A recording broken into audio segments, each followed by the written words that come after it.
Buenos días, bienvenidos a la entrevista en línea este jueves 8 de mayo de 2014. Saludos a nuestros compatriotas que como siempre están con nosotros en la transmisión en internet www.laprensagráfica.com, también a quienes están en nuestro país siguiéndonos en señal abierta, en canal 37 señal abierta, canal 99 en cable de Tigo.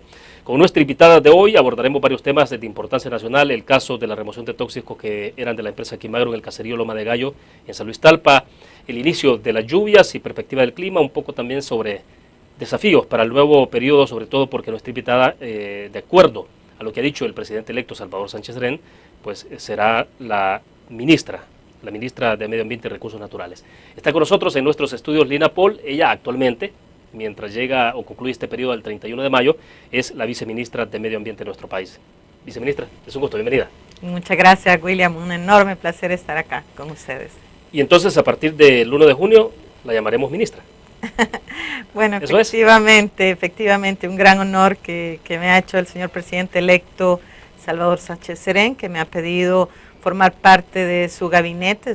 Realmente es un privilegio, es también un reto enorme, pero fascinante. Hemos estado 5 años tratando de construir muchas de estas cosas. Ahora, en estos próximos 5 años, se trata de manos a la obra completamente.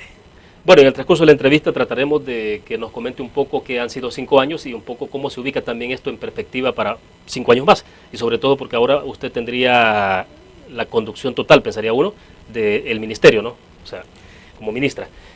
Me interesa que comencemos con un tema, viceministra, y es la remoción de los tóxicos en el caserío de Loma de Gallo en San Luis Talpa. Bueno, entendemos que para este día está convocada una reunión sobre el tema, ¿no? Efectivamente, mira, solo quiero brevemente decir que cuando nosotros llegamos a este gobierno, en el 2009, nos encontramos con un estudio muy, muy caro, extraordinario, ¿verdad?, donde definía aquellos lugares que se encontraban tóxicos, químicos, que en su momento fueron utilizados para fertilizantes, sobre todo en explantas formuladoras de estos fertilizantes, y que estaban ubicados en varios sitios en medio incluso de poblaciones. Este estudio, el Inventario Nacional de Contaminantes Orgánicos Persistentes, estaba elaborado desde antes del año 2000.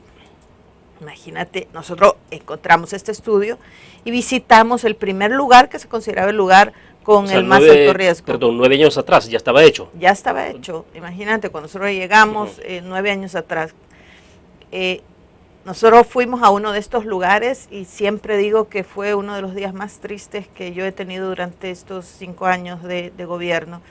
Con unos trajes especiales llegamos al lugar porque estos contaminantes, estos químicos, se llaman así, orgánicos persistentes, porque ingresan al cuerpo humano y se quedan, el cuerpo humano no logra desecharlos, se quedan en los órganos del cuerpo y causan efectos enormes de daño en la salud e incluso la muerte en las personas. Allí había un químico que se llama toxafeno, muy altamente potente, que impacta mucho en la salud de las personas, y llegamos ahí con trajes especiales porque no se pueden inhalar, con mascarillas, y cuando estábamos revisando estos tóxicos, a la par de nosotros llegó un niño descalzo que vivía en una de las comunidades frente al lugar. Bueno, eso fue realmente impactante. Nosotros dijimos a partir de ese momento, esto no puede continuar. Fuimos inmediatamente a la Agencia de Protección Ambiental de los Estados Unidos, la EPA, por sus siglas en inglés, especialistas en este tema de los químicos. Pedimos su asesoría, empezamos el equipamiento tanto del laboratorio central del Ministerio de Medio Ambiente como de 2 laboratorios móviles, e iniciamos las acciones para destruir todos los químicos que estaban ahí, establecidos en este inventario nacional. ¿Cuántos barriles en total? Mira, eran muchas toneladas, más o menos, quizá un poco más de 250 toneladas de estos químicos distribuidas en todo el territorio nacional. Con las toneladas que vamos a destruir ahora en San Luis Talpa, y que además estamos esperando ya los últimos químicos que están en unas bodegas del Ministerio de Salud y que creo vamos a lograr enviarlos todos en los mismos contenedores.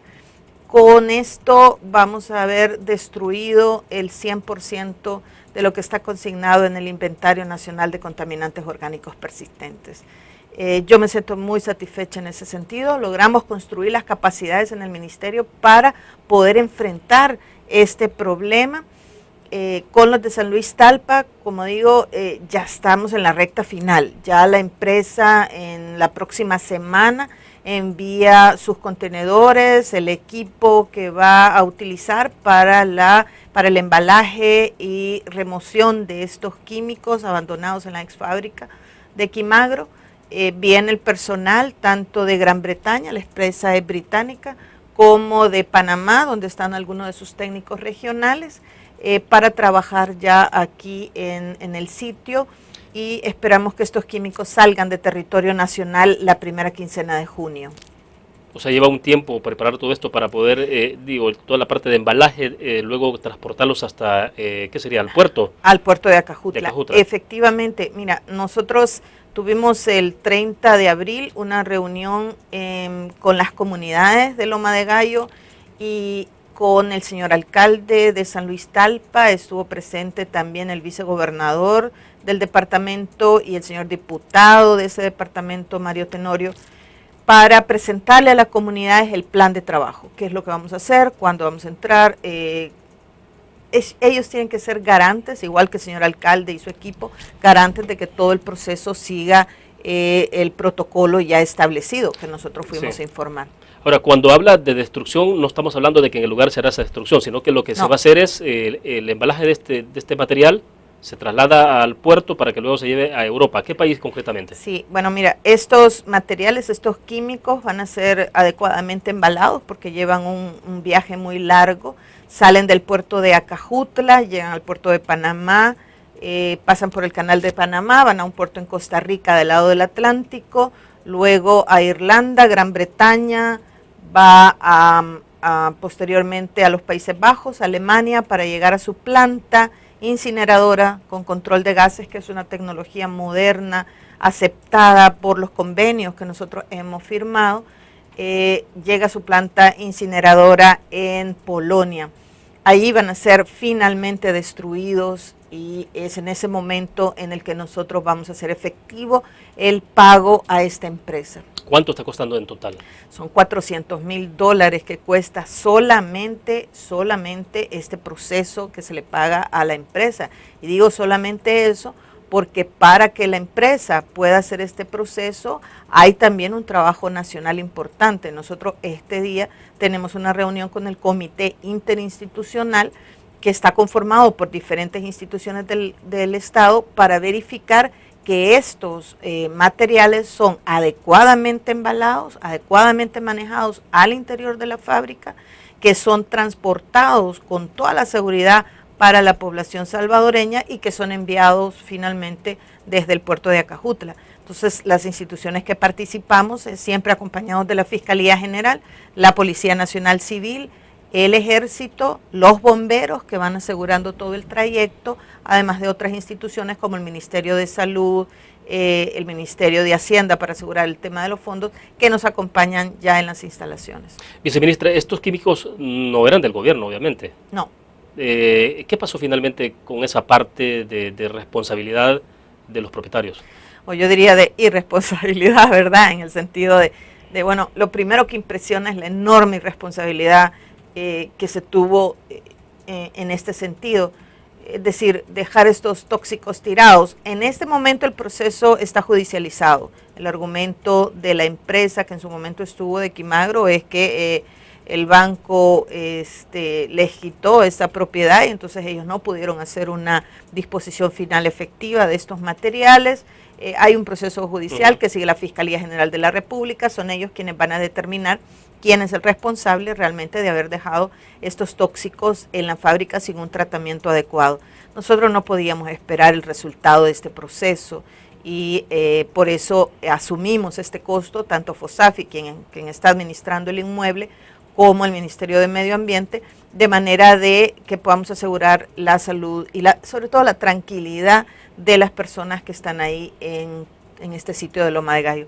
Además de eso, del retiro de los tóxicos, nosotros siempre trabajamos en la zona y les aseguramos que las personas, si no la tienen, tengan acceso al agua potable a través de proyectos de ANDA o de las alcaldías, y aseguramos una atención especializada en salud de manera que las poblaciones sean atendidas de manera integral.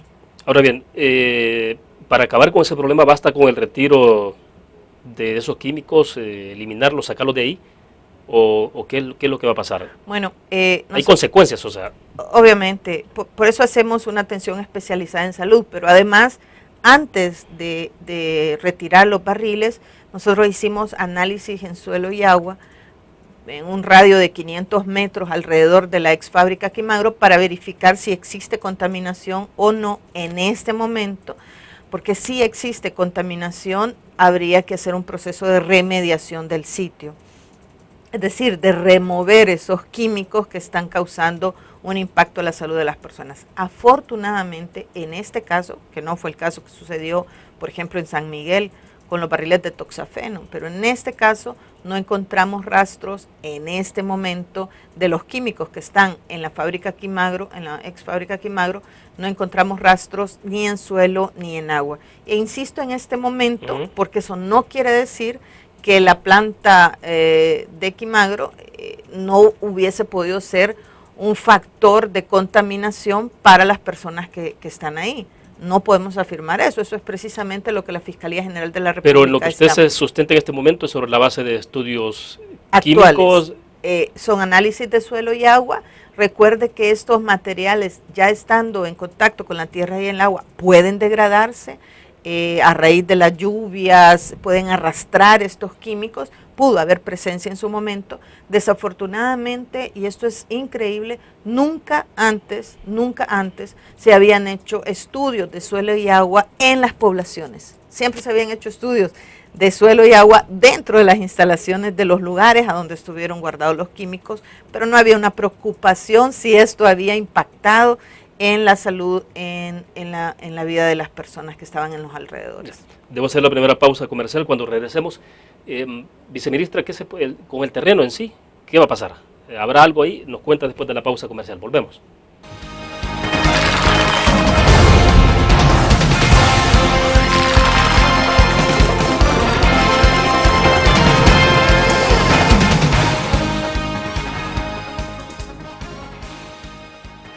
Una nueva forma de vivir la información. GDA Live de Grupo Dutriz. Ingresa a App Store o Google Play y descarga gratis la aplicación GDA Live. Ahora busca en nuestros periódicos y revistas los iconos de GDA Live. Enmarca la imagen dentro de tu pantalla para animarla. Toca 2 veces la imagen para vivir la información en pantalla completa. Y recuerda que en el código ALIVE de la portada estaremos actualizando nuestras noticias. Con GDA Live, vive la información. Grupo Dutriz, multiplicamos la forma de informarte.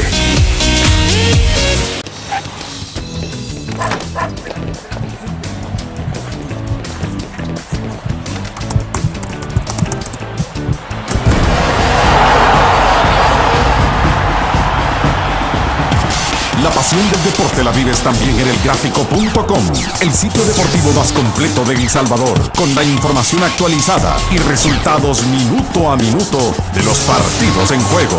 Elgráfico.com, conectados por deporte. En la UFG, el futuro cambia y evoluciona con cada paso que das. Aquí estudias, aprendes y aprendes más, porque tu pasión es nuestra pasión. Y junto con nuestra formación académica, tecnología y herramientas, encontrarás lo necesario para el pleno desarrollo de tu potencial y poder convertirte en un auténtico líder. Universidad Francisco Gavidia. Tecnología, innovación y calidad. Ingresa gratis a un nuevo nivel de lectura. Desde tu computadora, busca en nuestra página web el link del kiosco LPG. Regístrate y listo. Escoge tu lectura.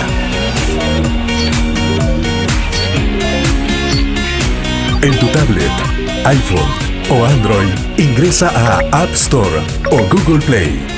Busca Kiosco LPG. Descarga la aplicación y disfruta de todas nuestras publicaciones digitales. Grupo Dutris. Multiplicamos la forma de informarte.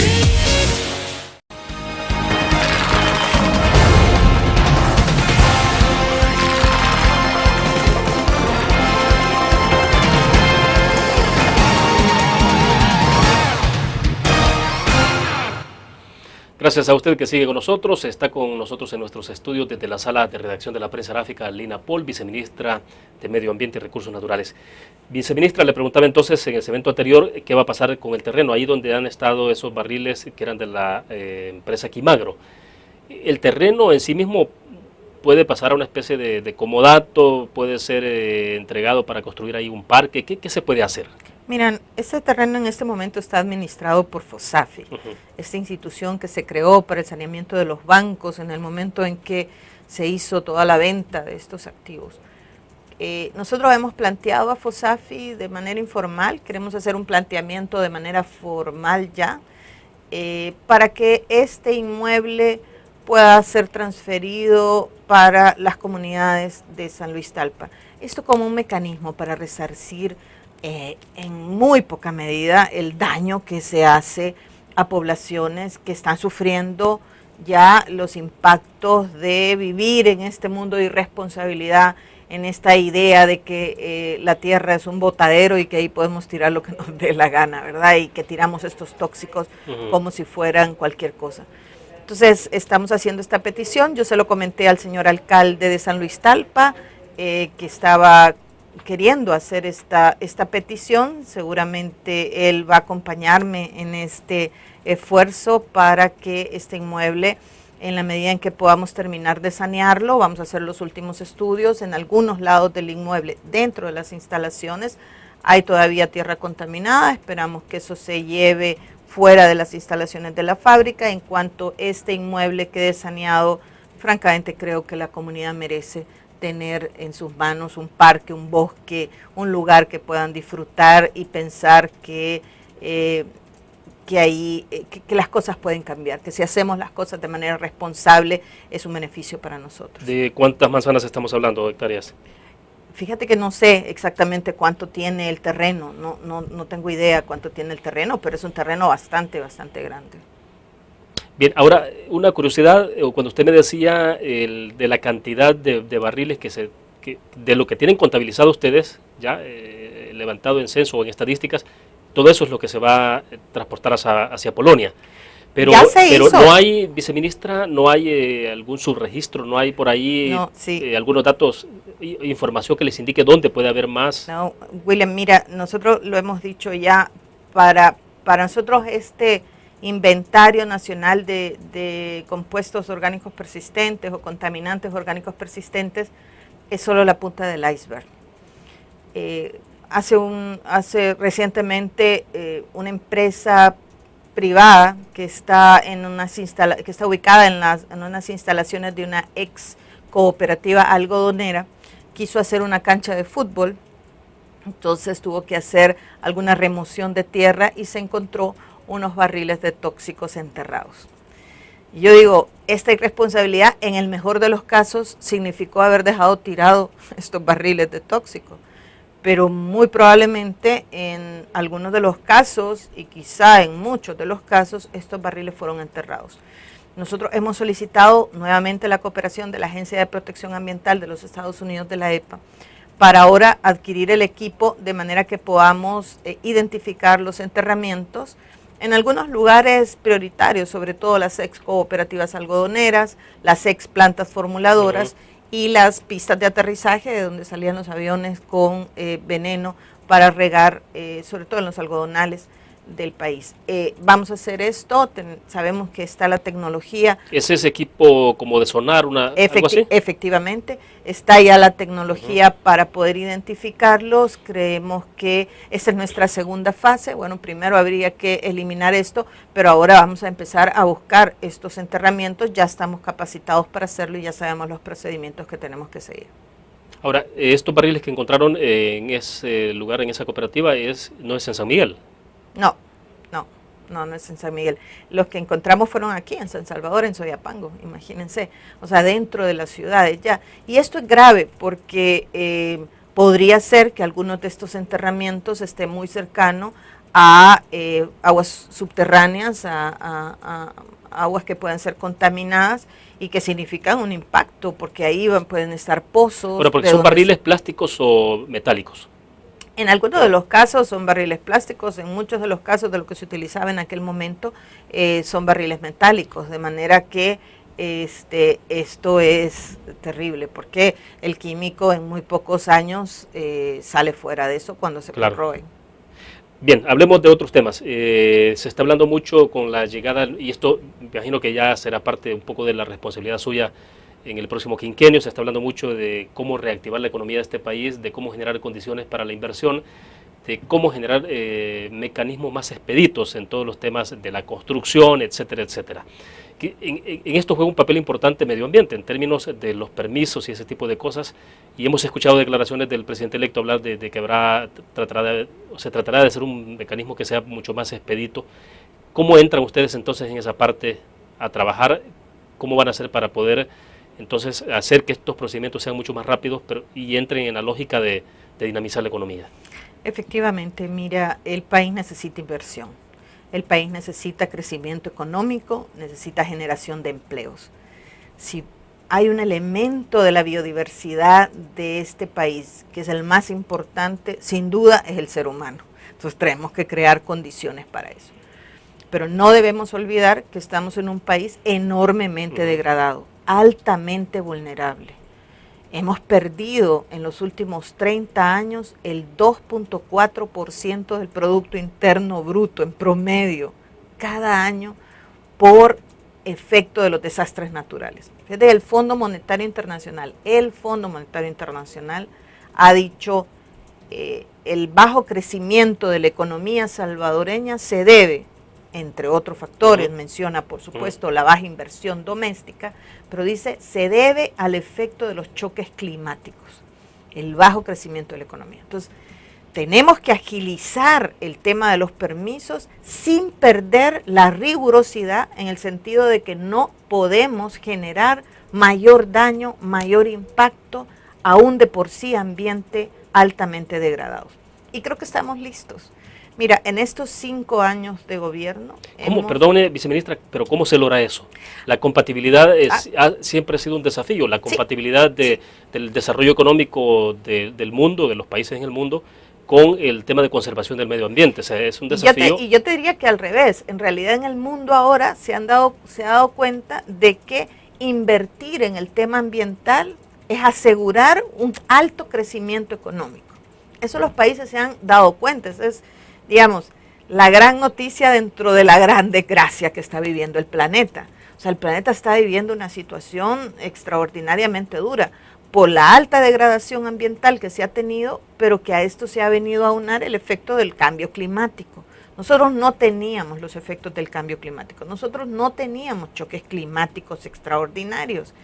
Ahora nos han empezado a llegar bajas presiones, huracanes, tormentas tropicales del Pacífico.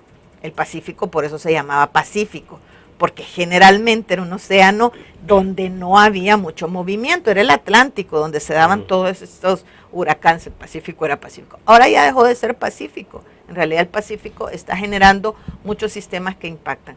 Pero entonces se han dado cuenta de que el crecimiento económico tiene que estar aparejado a un tema de ambiente, Por ejemplo, si no logramos revertir la degradación en las laderas, en las montañas que están cercanas al puerto de la Bahía de la Unión, dragar ese puerto de la Bahía de la Unión nos va a costar muchísimo dinero y en algún momento llegará a ser imposible poder llegar a ese puerto, grandes barcos, lo que va a impactar en la economía de nuestro país. Entonces, el tema ambiental se ha empezado a ver no como un freno, sino como una oportunidad. El problema de la evaluación ambiental de este país ha sido que no tenemos información del país, no la tenemos, no construimos nunca información de cómo está nuestro terreno, dónde está el agua, en qué cantidad, en qué calidad, cuáles son las laderas más peligrosas. Bueno, esa información no se tenía, entonces se tomaba un proyecto, se trataba al titular del proyecto como un delincuente y se le pedía que dijera hasta la magnífica, vaya, Mire, díganos todo lo que va a hacer. Cuéntenos detalle a detalle. Entonces, claro, los estudios de impacto ambiental, el proceso de evaluación ambiental era interminable. Y lo más grave. ¿Eso todavía ocurre? Todavía. Y lo más grave es que nadie se preocupaba del cumplimiento, ¿verdad? Bueno, dinos todo lo que vas a hacer. Pero bueno, si lo hace en la práctica o no, era un poco irrelevante. Esta nueva administración va a revertir los papeles. No vamos a tratar a los empresarios como delincuentes. No lo son. Vamos a decirle, mire, vamos a confiar en lo que usted nos dice, pero además, y creo que es lo más importante, ya construimos toda la información que necesitamos. En este momento está terminando ya de volar en todo el territorio nacional un avión que va a hacer las imágenes LIDAR, que es una cosa extraordinaria, un salto cuántico en la información que este país va a tener. Un escaneo de toda la topografía de las elevaciones digitales del país y además un escaneo de la vegetación que este país tiene. ¿Eso lo tendrán en 3D? En 3D, no, es una cosa extraordinaria. Son mapas que además van a estar accesibles para todos en 3D, pero no solo en 3D, sino que lo colorea y nos dice, porque choca contra la vegetación, nos dice por la cantidad de clorofila que tiene, el nivel de sanidad, digamos, de la vegetación. Entonces nos permite a nosotros tener una herramienta para decir, miren señores, en este espacio no se puede hacer nada. Este es un espacio de recarga hídrica, este es un espacio de un bosque sano, ahí no se puede hacer. Pero aquí, a la par, usted sí puede hacerlo. Usted sí puede lograr hacerlo. Entonces, nosotros vamos a pedir muy poco. Ahora, no hay una ley de ordenamiento territorial, de desarrollo territorial. Bueno, hay una ley que ya está aprobada, que no está, bueno, digamos, que no es en la práctica. Pero no está vigente, digamos, no está actuando, pero está aprobada, y yo creo que ese es un gran reto que vamos a hacer. Pero como ministerio, y esa es la buena noticia, de acuerdo a la ley de medio ambiente, nosotros tenemos que establecer directrices y lineamientos de ordenamiento ambiental de territorio. Entonces, ya tenemos esta información. ¿Qué nos va a permitir además con esta información? No necesitamos ser nosotros quienes demos todos los permisos para las cosas menores, para las cosas que no son de gran impacto a nivel nacional. Nosotros ya tenemos la información para decirle a las municipalidades, para decirle a los ministerios, ojo, ustedes tienen que cumplir esto, estos son los mapas, estos son las directrices, por favor hágalo. Eso va a agilizar. O sea, la parte que corresponde establecer bien los parámetros de cuáles son las responsabilidades de las alcaldías. Efectivamente. Hasta dónde llegan, pero y con eso el Ministerio de Medio Ambiente no se está apartando. No, todo lo contrario. Porque aquí viene la parte más importante y es, yo voy a, digamos, agilizar, a ser mucho más rápido, a confiar en el titular, ¿verdad?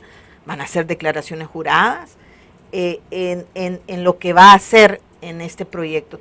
Además le vamos a decir, ojo, ¿dónde? Aquí no, aquí sí. Hay directrices de ordenamiento. Además tienen que hacer esto y esto y esto. Estas son las cosas que usted tiene que hacer en su proyecto. Pero vamos a fortalecer el área de cumplimiento. Y ahí sí, ojo, si usted no hace eso, tenga mucho cuidado.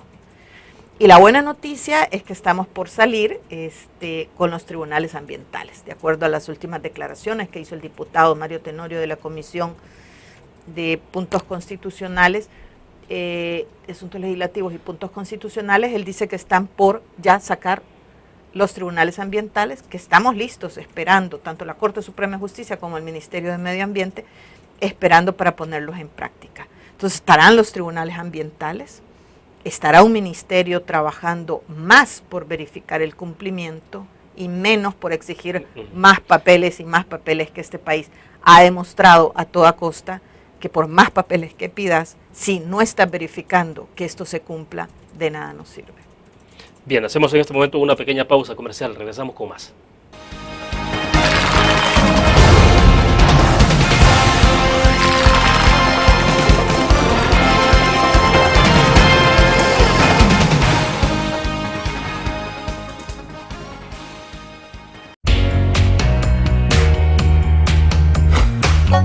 Cada momento, donde quiera que estés, Te damos el mejor contenido en diferentes plataformas para que tú escojas el medio para informarte. Y ahora con Grupo Du3 Alive, la nueva aplicación digital. Vive la información como una nueva experiencia.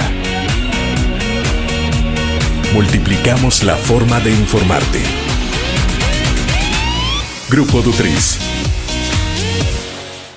Un graficionado no olvida la historia, y aunque perdió una y otra vez, no perdió el orgullo. El graficionado se levantó entonando su grito de batalla, respirando gritos de gol y celebrando las épicas victorias. Un graficionado cree en la magia de la camiseta y mantiene viva la ola de fe, porque el graficionado sueña con volver a un mundial. El gráfico lo hacemos por deporte. Infórmate. Exprésate. Y disfruta tu música. Punto 105. La radio del joven adulto. Infórmate. Exprésate. Y disfruta tu música. Punto 105. La radio del joven adulto.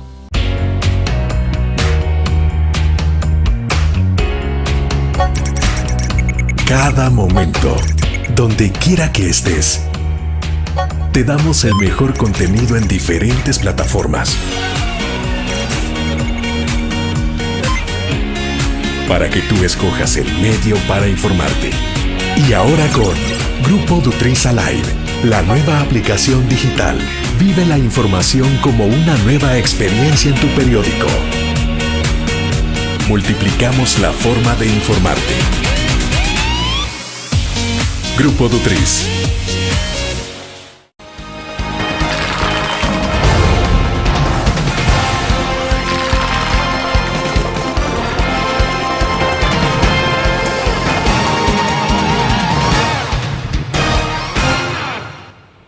Viceministra, ¿hay posibilidad de que se pueda pensar en esos trámites donde una empresa constructora desea hacer un proyecto de viviendas, no sé, 40, 50 viviendas, por ejemplo, tiene que ir a medio ambiente, desde luego, solicitar algunos permisos específicos?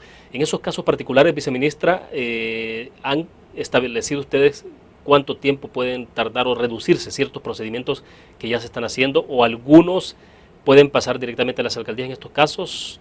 Efectivamente.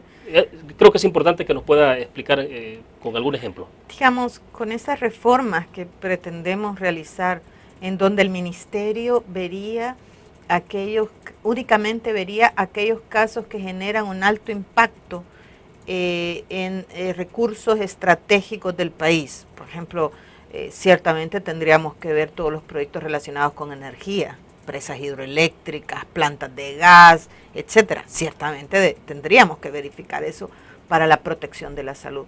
Pero aquellos proyectos que no generan altos impactos o que no comprometen recursos estratégicos del país, en realidad deberían de verlos las otras instituciones que son las especializadas en esto.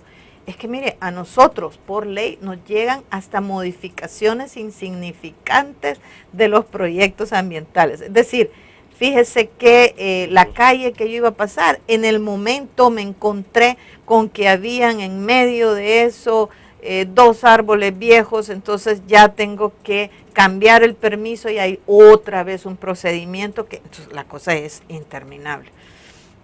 Nosotros creemos que con esta reforma el 80% de lo que nos llega al Ministerio de Medio Ambiente puede ser evaluado por otras instancias, pero tenemos que asegurarnos que esas otras instancias tengan la capacidad para hacerlo.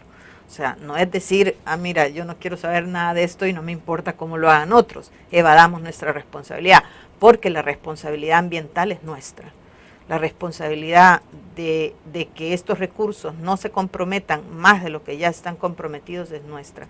Entonces, más bien, cómo darles todas las herramientas a los quienes pueden tomar las decisiones, a las oficinas de planificación, por ejemplo, la OPAMS, que puede de manera responsable tomar las decisiones del país, y cómo este ministerio verificaría que los titulares, pero incluso las instituciones que otorgan el permiso, cumplieron con esas disposiciones que el Ministerio de Medio Ambiente estableció.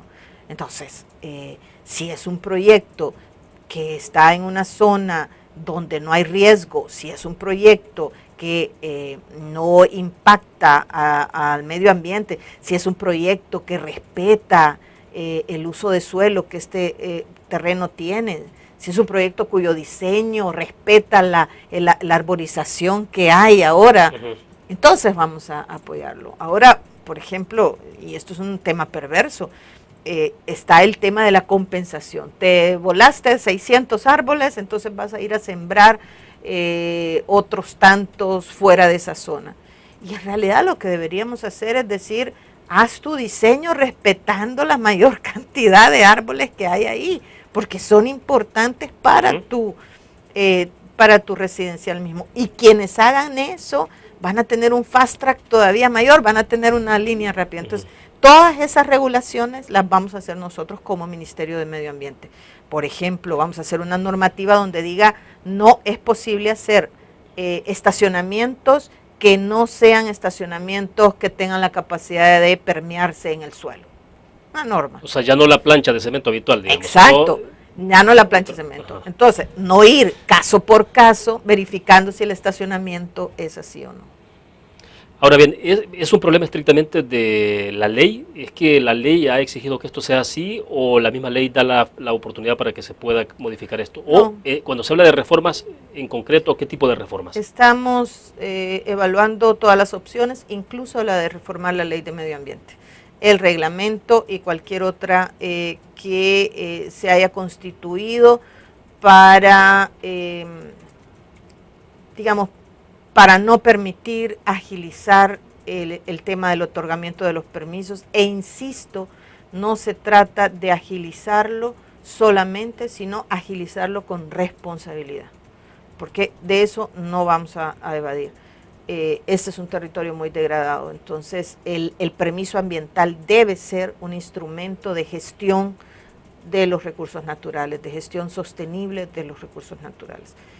Entonces, vamos a hacer reformas importantes, sin duda alguna, vamos a cambiar este sistema que no ha funcionado ahora, ni ha sido ágil para la inversión, pero tampoco ha sido un instrumento para proteger el medio ambiente. O sea, no porque ha sido, no sé si la palabra más adecuada es más burocrático, tampoco ha implicado que ha habido más protección entonces de los recursos. Yo creo que nos damos cuenta todos los que vemos. No ha funcionado esa ecuación ahí. No ha funcionado esa ecuación ahí. Y creemos que el punto está en que lo que hay que hacer énfasis es en el tema de cumplimiento.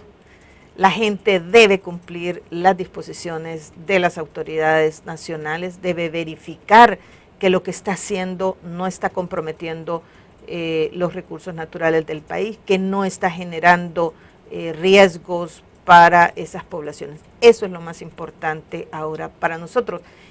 Y yo siempre digo que si por algo quisiera ser recordada es por aquella como paladín de la justicia que busca y verifica que las leyes, los reglamentos, las normativas del Ministerio de Medio Ambiente sean cumplidos por todos.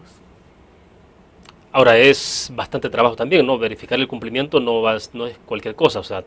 No, sin duda alguna que no, pero mira, nosotros tenemos muchísimos instrumentos y estamos construyendo muchísimos instrumentos para poder verificar este cumplimiento. Y hay que echar mano de los otros. No es importante lo que haga el ministerio, pero no es suficiente. O sea, si las otras fuerzas del país, si los otros actores del país no verifican, no cumplen, francamente, no vamos a revertir esta enorme degradación ambiental. Y yo creo que cumplimiento no es solo un tema de represión, de ninguna manera. Nosotros vamos a reactivar el Premio Nacional de Medio Ambiente. Nosotros vamos a establecer una serie de incentivos para aquellas empresas y ciudadanos que realmente cumplan. Vamos a establecer un ranking de las empresas que cumplen y de las empresas que no cumplen, y que va a ser publicado y que va a ser expuesto a la luz pública. No hay, como decía un querido amigo, colega, no hay mejor desinfectante que la luz del sol. Y es que si tú expones a la luz pública realmente cómo está la situación, yo creo que las personas saben y se comprometen más a no repetir los errores que han hecho. Entonces, el tema de cumplimiento va a ser un tema esencial. Ahora, ¿cómo se puede evaluar la gestión de 5 años? Mira, el ministerio, cuando llegamos, era un ministerio marginado y marginal, sin ningún protagonismo, un ministerio preocupado por proteger sus islas verdes, sus espacios, sus áreas naturales protegidas, que constituían menos del 1% del territorio nacional.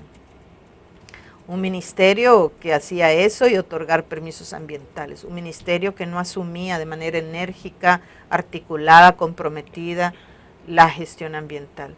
Yo creo que estos 5 años han servido para posicionar al Ministerio de Medio Ambiente, para que este se convierta en un tema importante de debate público, para construir el dato. Eso ha sido un trabajo extraordinario que hemos realizado, y cuando digo construir el dato significa tener la información suficiente para construir y restaurar el ambiente del país.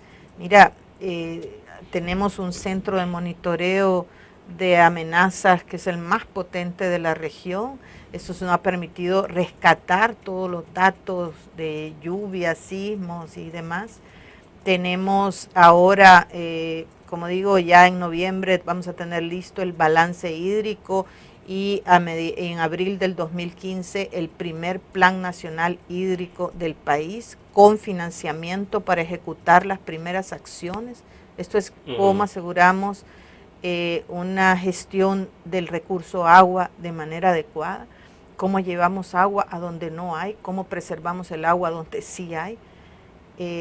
Creo que hemos avanzado muchísimo en conocer el territorio. Imagínate que tenemos más del 40% de los municipios del país con estudios de amenazas y vulnerabilidades, y tenemos zonificación ambiental en 28 municipios, todos alrededor del área metropolitana, en toda la zona marino-costera del país, que son más de 70 municipios, y 10 municipios más de la panorámica. Entonces, tenemos muchísima información planteada. Ahora, viceministra, esto suena como que ustedes partieron de cero.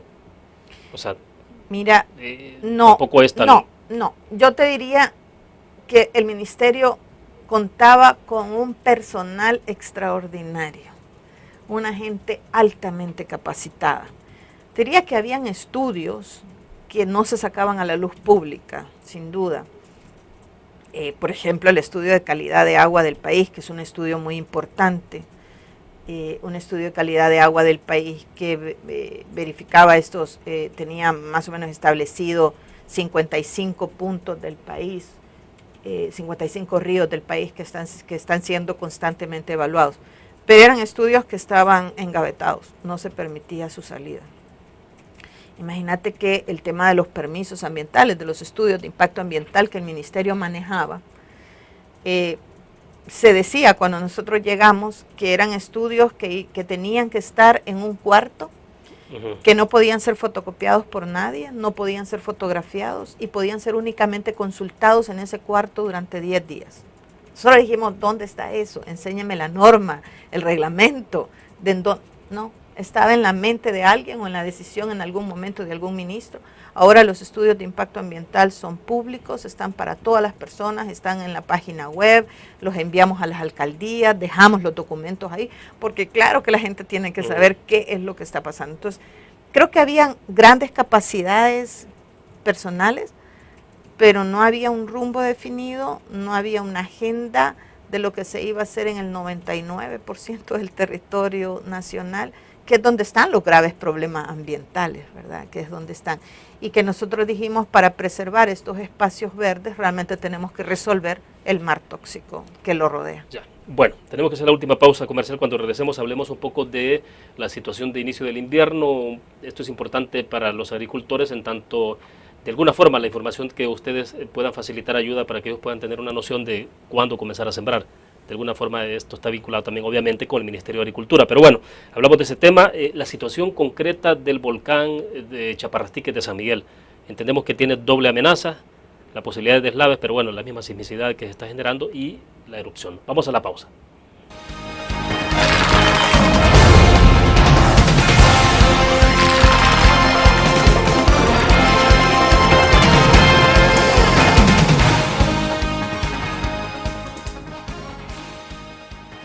Ingresa gratis a un nuevo nivel de lectura. Desde tu computadora, busca en nuestra página web el link del kiosco LPG. Regístrate y listo. Escoge tu lectura.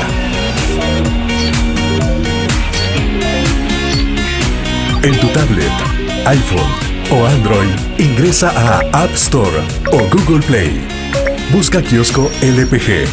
Descarga la aplicación y disfruta de todas nuestras publicaciones digitales. Grupo Dutris. Multiplicamos la forma de informarte. En la UFG, el futuro cambia y evoluciona con cada paso que das. Aquí estudias, aprendes y aprendes más, porque tu pasión es nuestra pasión. Y junto con nuestra formación académica, tecnología y herramientas, encontrarás lo necesario para el pleno desarrollo de tu potencial y poder convertirte en un auténtico líder. Universidad Francisco Gavidia. Tecnología, innovación y calidad.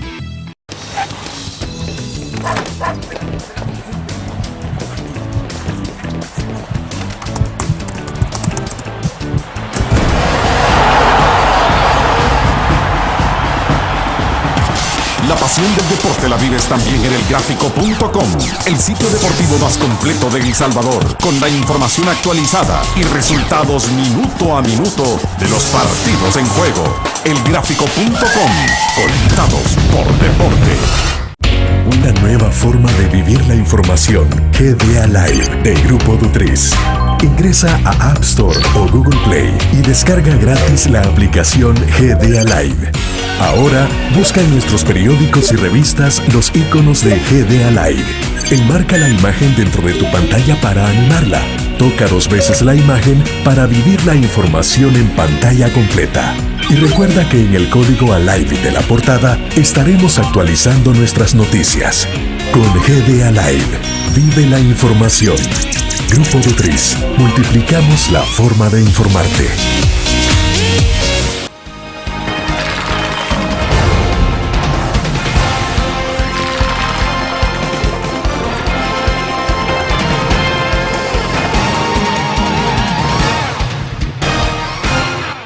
Bueno, viceministra, siempre se establece una fecha más o menos oficial, obviamente no hay ahí como abrir el chorro, ¿no? En invierno, pero se tienen aproximaciones de fechas y entiendo que se había planteado que 15 de mayo es como ya el inicio formal del invierno. Esto es así, ¿no? La segunda quincena de mayo. Es muy bien, está muy bien puesta esta frase de la esperamos como agua en mayo, efectivamente. En la primera quincena de mayo empezaría ya la entrada del invierno en algunas zonas del país y la segunda quincena de mayo ya instalado el invierno en todo el territorio nacional. Lo que hemos tenido en estos últimos días en realidad no es el inicio del invierno. En primer lugar, los días anteriores nos vino un frente frío que lo que hace el frente frío y lo que hizo esta última vaguada, la de estos días recientes, es que jalan mucha humedad de una zona nubosa que tenemos frente a las costas de toda Centroamérica, que es lo que llamamos la zona de convergencia intertropical. Entonces jalan esta humedad y nos viene mucha lluvia. Por eso hemos tenido lluvias, pero vamos a tener un invierno normal, decimos nosotros, es decir, que inicia en la época en que debería iniciar, en el mes de mayo. Vamos a tener un invierno también normal dentro del promedio, con la excepción de que tenemos una alta probabilidad de que se instaure el fenómeno del Niño a partir del mes de julio, lo cual significaría ciertamente una disminución en las cantidades de lluvia para los meses de julio, agosto, septiembre, por lo menos. O sea, prácticamente 3 meses. Bueno, eso es lo que se prevé por ahora. Nosotros seguimos monitoreando este fenómeno del Niño, cómo se va desarrollando. Por ahora, el fenómeno del Niño no plantea ser un fenómeno del Niño muy severo, es decir, las sequías o las canículas, los periodos caniculares que van a ser mayores, por supuesto, en el Niño, cuando hay año niño, no prevemos que sean extraordinarias, como si lo han hecho en otros años. Tampoco Esto supone cuantificar en términos del impacto que puede tener en la producción agrícola, por ejemplo. Sin duda, yo creo que es el primer impacto, quizás un primer impacto, bueno, o igual, similar de magnitud, es el tema de las presas hidroeléctricas, si van o no a llegar a su máxima cantidad, porque eso tiene un impacto en los costos de la energía eléctrica. Entonces, estamos verificando que esto no suceda, previendo todas las instituciones. En cuanto tuvimos la información, cada una de las instituciones fue trasladada esta información en cada una de las instituciones y ellas están estableciendo sus planes para evitar estos impactos. Por ejemplo, Agricultura entregó con mayor anticipación los paquetes agrícolas, de manera que los agricultores estuviesen preparados para hacer esta siembra de manera oportuna y ya el periodo canicular no les impactara en gran medida, además de otras acciones que ya se están previendo para hacer frente a este fenómeno. Ahora, ¿qué nivel de certidumbre se puede tener de la llegada del Niño? Mira, en todo esto siempre se manejan probabilidades, en todo el tema del clima, porque hay diferentes variables que no se pueden medir. Entonces, en el clima nunca utilizamos esto nunca nos van a escuchar a nosotros decir va a llover mañana o va a llover en unas horas, sí, o lloverá en unas horas. No vamos a decir el fenómeno del Niño se establecerá en el mes de julio. No podemos, hay condiciones tanto oceánicas como climáticas, de viento, temperatura, que no se pueden conocer con certeza. Entonces manejamos probabilidades. El fenómeno del Niño significa sobre todo aumento en la temperatura del agua, mayor al 0.5 grados centígrados. Esto se va midiendo, entonces cuando sobrepasa esto, entonces se dice hay probabilidad en los próximos meses, hay una alta probabilidad en los próximos meses de que se genere el fenómeno, tanto del Niño como de la Niña, si la temperatura disminuye en el Pacífico. Pero eso es lo que estamos previendo. Ahora, para los agricultores es clave, los campesinos, a la hora de la siembra es clave. Claro. Ustedes, pero tampoco se da como un banderillazo de salida para la siembra.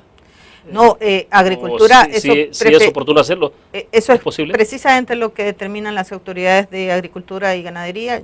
Ahí sí nosotros somos muy respetuosos, claro, en no meternos en competencias que no son las nuestras.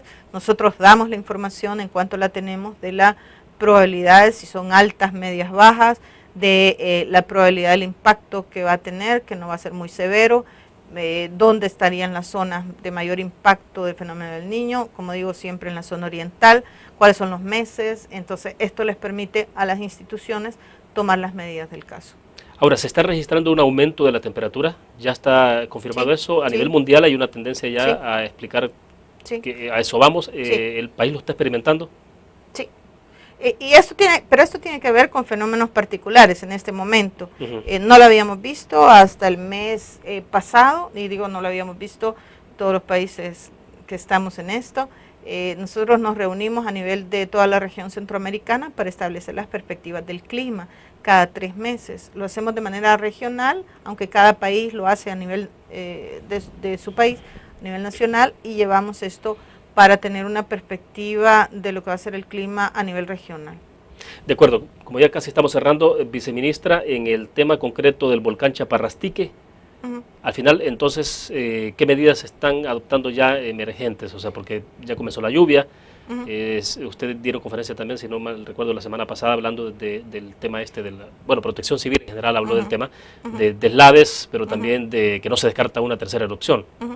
El volcán es un volcán joven, apenas tiene 25.000 años, es un volcán activo, quizás por ser joven, es un volcán muy activo, se mueve mucho.